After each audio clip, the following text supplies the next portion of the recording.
Folks, we're back at it again. Now, does economics need a new theory of trade?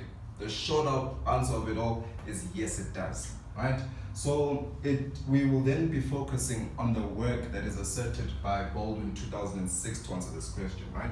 So what Baldwin does then is separate the the new and the old paradigm and the new paradigm. So the old paradigm consists of a function in time whereby there was the first unbundling process, right? So we had the agglomeration, whereby there was the concentration of the producers and the consumers, and they were able to separate as a consequence of decrease in transportation costs, right? So that's where you have your factories and you have your residents. Then at this point in time, what then tended to happen is that you found that the inputs of a product were all situated in a particular locale. Right, and therefore that means that the unit of analysis as it pertains to trade was at the firm level, because firms would therefore then trade goods amongst themselves, and there will be final goods amongst themselves, or services, so to speak. And then there is now the new paradigm where it takes into account the second unbundling process. So now, as a consequence of the technology proliferating in regards to logistics and communication, what we therefore then see is that now the unit of analysis has changed as it pertains to trade, because what we then therefore then see is that the intermediate inputs are also now being traded, as is asserted by Finstra chapter 4. So now tasks as well are also being traded. Now this therefore then means that we need to move from the thinking that was asserted during this process of this unbundling process, and move to the new paradigm in order for us to understand the policy implications of one as opposed to the other.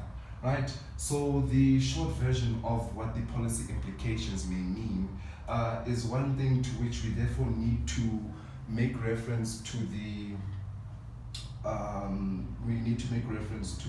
anecdotal story that has happened between India and America. So what we therefore then find is that now that not only the intermediate inputs are being traded, but now there's the trading of tasks themselves. So the telecommunications consultant will now move from America to India. Now this was a consequence of the productivity and wage gap difference, where you can find that the American worker or telecommunications consultant was more productive than the Indian laborer, but the wage discrepancy was just way too high, and it therefore gave an incentive for firms now to offshore that service to India.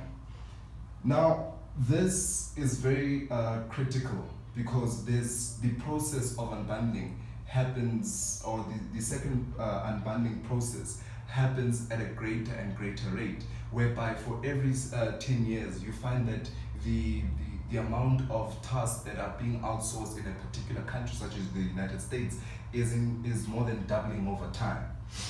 So those are some of the things that we need to consider from a policy standpoint, in terms of we need to make them workers more knowledgeable, or more employable, rather than us trying to fix and restrict labor market conditions in order for us to protect jobs and employment. But we need to work on training to which our laborers are more employable, and not to then be hamstrung by the perspective that the information age is where we need to therefore go to. Paul Krugman also then shows that in the basics of the labor of demand and supply, that the increase of a particular factor, or an increase in exactly a particular factor, will therefore then imply that it will be less appreciated. Now, so we therefore then see that in the movement from the feudal society to the manufacturing, now to the more industrialized countries from the service perspective, is that the wages that now accrue to the manufacturing workers is less than it was before. But now that is a consequence of the fact that there was an increase in the amount of manufacturing workers at that particular point in time. Now we find that now there is possibly a decrease or the depressing of wages as a consequence of there being an increase in the number of high-skilled task laborers, right? So those are some of the things to which we therefore need to take into account, and that's why we need to develop a new theory of trade. Now, as I've already said in the first presentation, Grossman and Rosie Hartzenberg, in what they were able to then articulate in terms of the productivity effect, is one to which shows us that we need to develop a new theory of trade or work on the existing mathematical model that they have already asserted.